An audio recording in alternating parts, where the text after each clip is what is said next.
Remember that? Hanukkah on Rye 2022. As far as I'm concerned, the best Hanukkah holiday rom-com film up to this moment.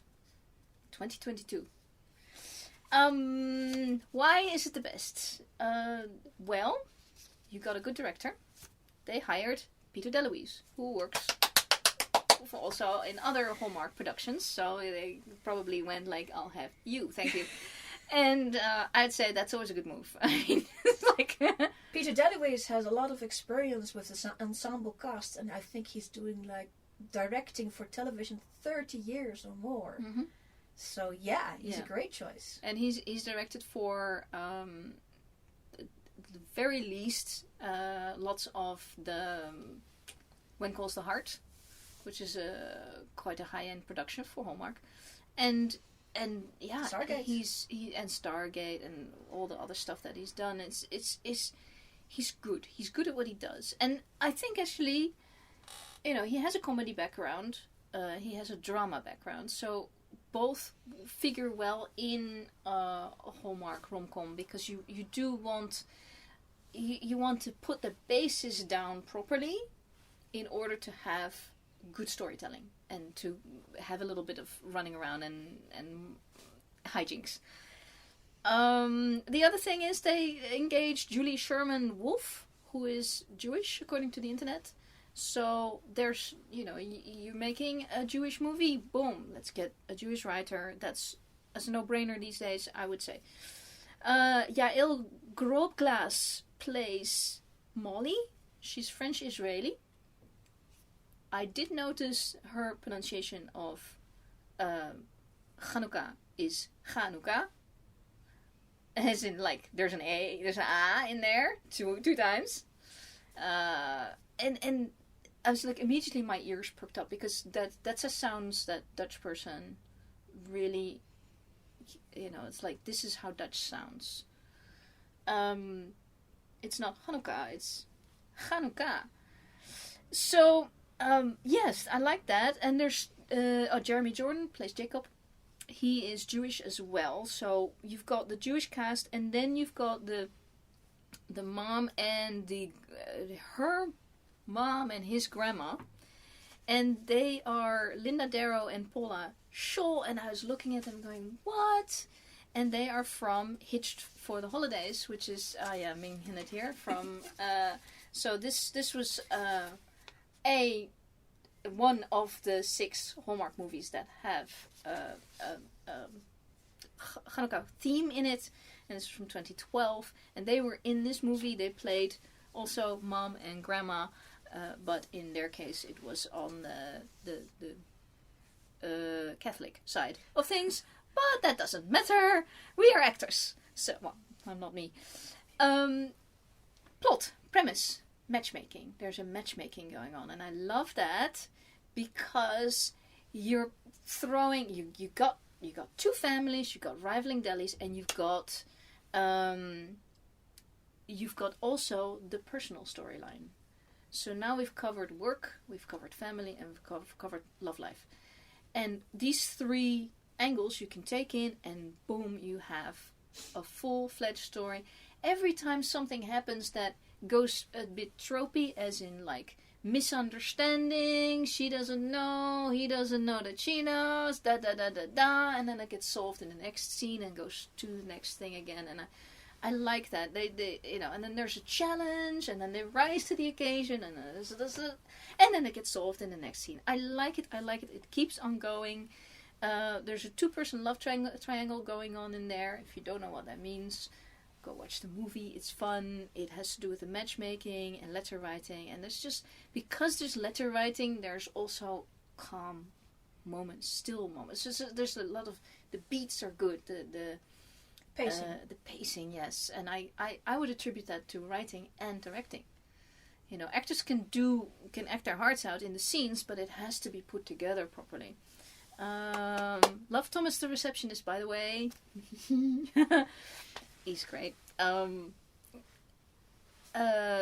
Fiddler on the Roof gets referenced, which is the first time that I saw really any reference to any previous productions in any of the Hanukkah films. And they use a lot more Yiddish terms. Some criticisms on the internet that they weren't pronounced correctly. What's pronunciation? I mean, some people speak it as a third language, a fourth language, or what, or don't speak it at all. So if you're using it as terms, then they become outside of the language. If you have just a latkas, if it becomes a thing, and you don't have to pronounce that correctly because it becomes English and it becomes latka. Yeah, and and you had Bashert is in there. I have to look it up, but it means they are soul mates or are intended for each other, like cosmically. And they just use that term and they explain the term. And then there's the bubbies, the grandmas. They don't explain the term, but it's very, very clear that they're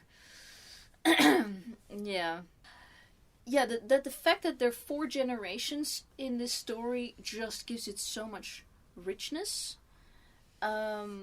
It makes it also more believable than a lot of stories where you just have somebody trying to go out and have a career and this and that. No, this is everything they do is with the family because it's family businesses.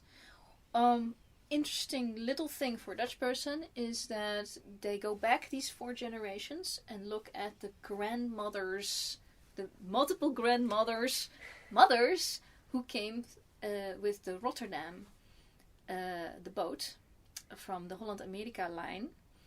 They came to Ellis Island, and then they split. One stayed in New York, and one went to California. Mm-hmm. And that's like that underpins the entire story. So it's even it's well written. They did the research of when what group would be on what boat. And they just that gives it reality, believability. I mean, I wrote it down. It's like this is a believable story. And, I don't know about the rivaling delis, but that's the fun. That's the fun plot. Yeah, that's the hijinks stuff going on, but it never says it's only about this. It never says we're going to do a not fake relationship. This is not fake, but we're gonna do that. That she doesn't know that he's the one in the letters. It's like we're not gonna do that. We're just gonna do that for a moment and then move on to the next thing. And that means this movie has a lot of get up and go. There's singing. There's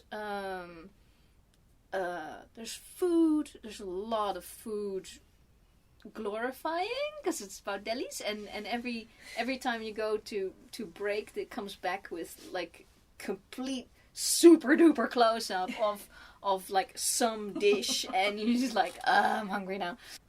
The Hallmark movies tend to do a thing with the clothing of the people, and there's always the Jewish characters are always wearing something blue. Now, you might find this offensive, or you might find this fun.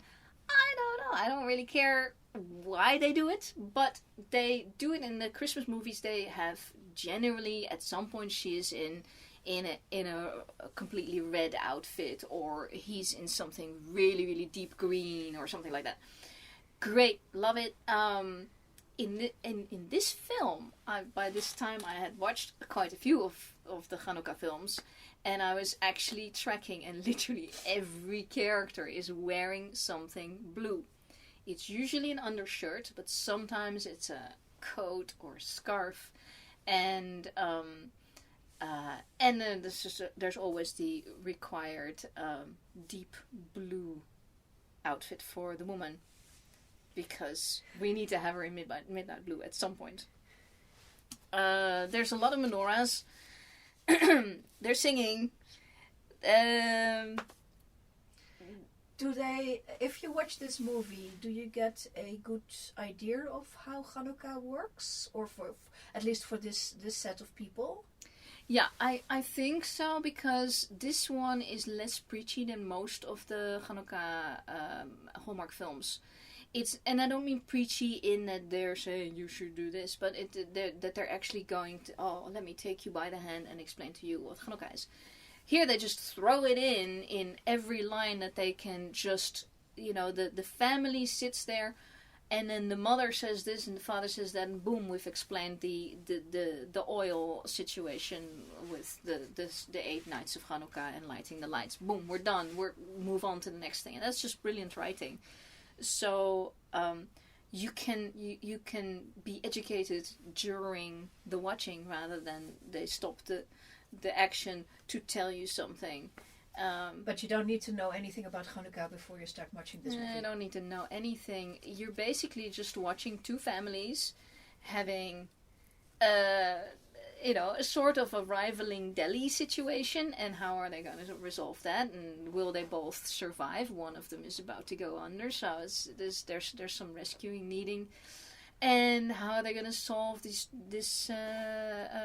matchmaking situation? And of course, they're also, this is why it's a three-sided love triangle, because they're also meeting each other in real life. What were the points that you particularly loved? I really enjoyed the two leads and the fact that they are honestly nice people and want to lead a nice life, and with their family nobody's actually pushing each other into anything, which is contrary to some other films. So, and that's just really like, people letting others be who they are and just being very joyful in it. The joyful Jewishness it's just not an issue because it's not pitted against anything. So it's just happiness and it works and they just do their thing. There's a lot of food. If you like food, this is a good movie to watch. There's a lot of tasting of food. The acting is good. I quite enjoy Jeremy Jordan because I've seen him in Supergirl and in another Hallmark film, and he's solid. He nails it. He's extremely likable. She is extremely apparently she's from Jane the Virgin. I've never watched the show, so I can't comment. But people seem to like her from that, and she's a good actress. So casting, I think they just ticked all the boxes, without leaving us feeling like we have been preached to or anything. It's like, no, this is just a bubble. And isn't that what a real movie needs to be? They do that with science fiction as well. You don't say science fiction, we're going to be on Mars now and we're going to say constantly, wow, how this is different from Earth. No, you're going to be on Mars and you're going to have that experience. This is not saying that being Jewish is from Mars. Not at all. Just seeing that happen in my head, like, no. But I am saying you don't need to. It's just like Fiddler on the Roof. Just boom, you're in Anatevka, you're in that town, and you're living with them. And I think this is the way to go for this kind of movie. I think the concept of putting it in a Christmas world is now done. I think it's been exhausted, and just write a story about how these people have a love life, and it's just they're likable. They're also likable, and it's just lovely. How does this compare to the more regular Christmas Hallmark movies, in your opinion? I would say this one has a lot more oomph. This one is also, I was looking through the reviews on IMDb, just user reviews, and a lot of them are rating it as the best Hallmark film, Christmas film or holiday film of 2022. Altogether, as in there's 20, 30, how many films they made this year. This one, a lot of people rate it at the top. So it's a very, very good movie for this genre. If you're gonna watch one movie, watch this one. And that has nothing to do with whether it's about Christmas or anything else. Yeah. Yeah. So, top notch. Go watch. It's a good romp. It's fun. That's my opinion, and I'm sticking to it.